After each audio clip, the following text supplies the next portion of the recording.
hay elementos jurídicos que queremos mostrar. El sabotaje es que están saboteando la Constitución.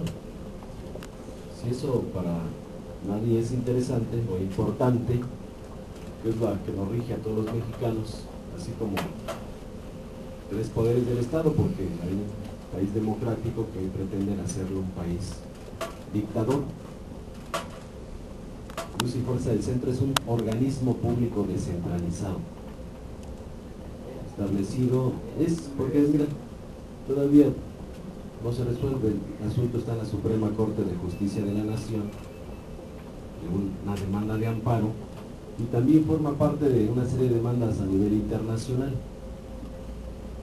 La Constitución es clara, el artículo 25, que existe un Plan Nacional de Desarrollo, que se debe de emitir por los 5 años o 6 años del sexenio. Y el Plan Nacional de Desarrollo establece áreas estratégicas para el país. Y el artículo 27, si pueden ustedes leer, el párrafo sexto establece que corresponde exclusivamente a la nación generar, transmitir, transformar, distribuir y abastecer de energía eléctrica que tenga por objeto la prestación de un servicio público. Y así está considerado Luz y Fuerza como un servicio público. Y el artículo 28 te establece que no son monopolios la electricidad, la energía eléctrica, los hidrocarburos.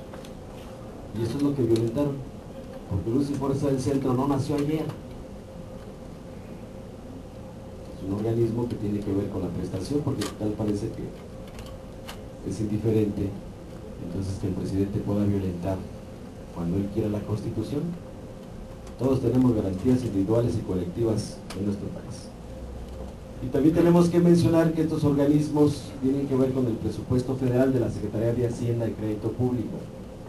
Y es claro que ningún organismo público descentralizado que está catalogado como estratégico para el servicio público, ninguno puede ser desincorporado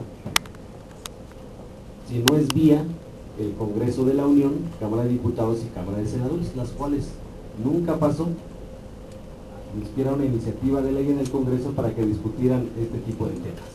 Y simplemente de un decreto administrativo modificar la Constitución en materia de energía eléctrica, un decreto administrativo modificar artículo 123 constitucional, un contrato colectivo de trabajo vigente, la materia de trabajo existe, el servicio se sigue proporcionando, quien es primero en tiempo es primero en derecho. Desafortunadamente hay mucha gente, incluso que trabajan para los medios, que están por honorarios, por un sol, sino por propinas. Y entonces la Constitución dice, o la Ley Federal del Trabajo, es que son trabajos de hora determinada, tiempo determinado, o trabajadores de planta, y los trabajadores tenemos el derecho de coaligarnos en hacer sindicatos, y los sindicatos pueden hacer confederaciones o federaciones, y tenemos el derecho a la contratación colectiva. Esas son nuestras garantías y nuestros derechos como trabajadores.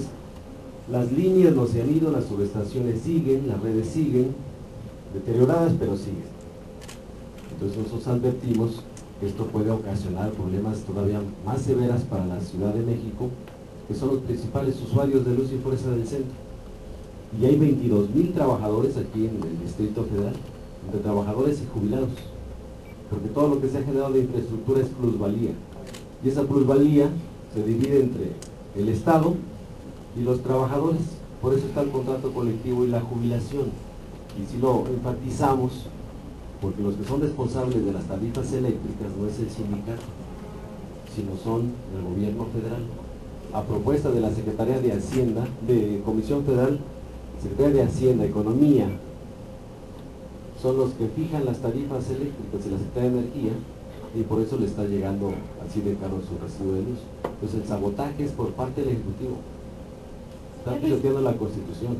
Señor Luis Esparza, nada más brevemente, ¿cuáles son, Martín Esparza, cuáles son entonces las causas por las que ha aumentado los apagones, las fallas eléctricas en algunas colonias de la ciudad, técnicamente hablando?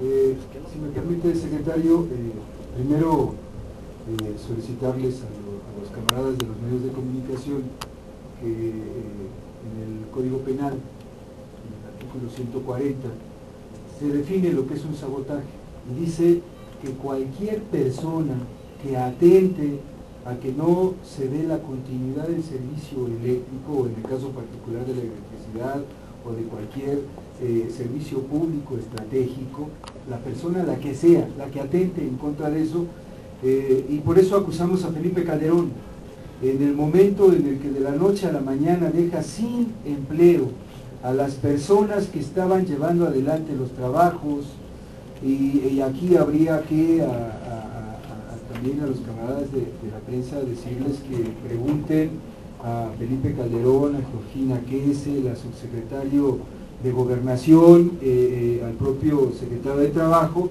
si saben lo que es una prueba de apertura y cierre, ¿no?, de carga y descarga, una prueba de carga y descarga, y qué fecha se tenía que haber hecho. También pregúntenle si sabe qué es una prueba de regreso en la red automática.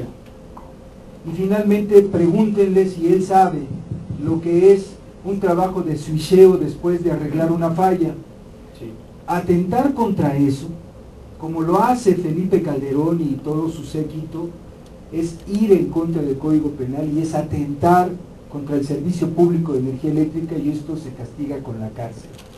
Técnicamente querían una respuesta, ahí está. Quien ha ocasionado todo este tipo de cosas y quien no lo ha hecho son las empresas privadas que ha contratado Comisión Federal de Electricidad, y al principio amablemente les dijimos, la red automática del centro histórico es el único lugar en todo el país en el que existe, y además decirles que quien acusa de sabotaje, quien diga sí es un sabotaje, no se les olvide, tiene la carga de la prueba. Ustedes, si tienen las pruebas, es lo mismo para ustedes. si tienen las pruebas, que las muestren. Es lo Ellos mismo no para han ustedes. mostrado nada y tampoco han acusado.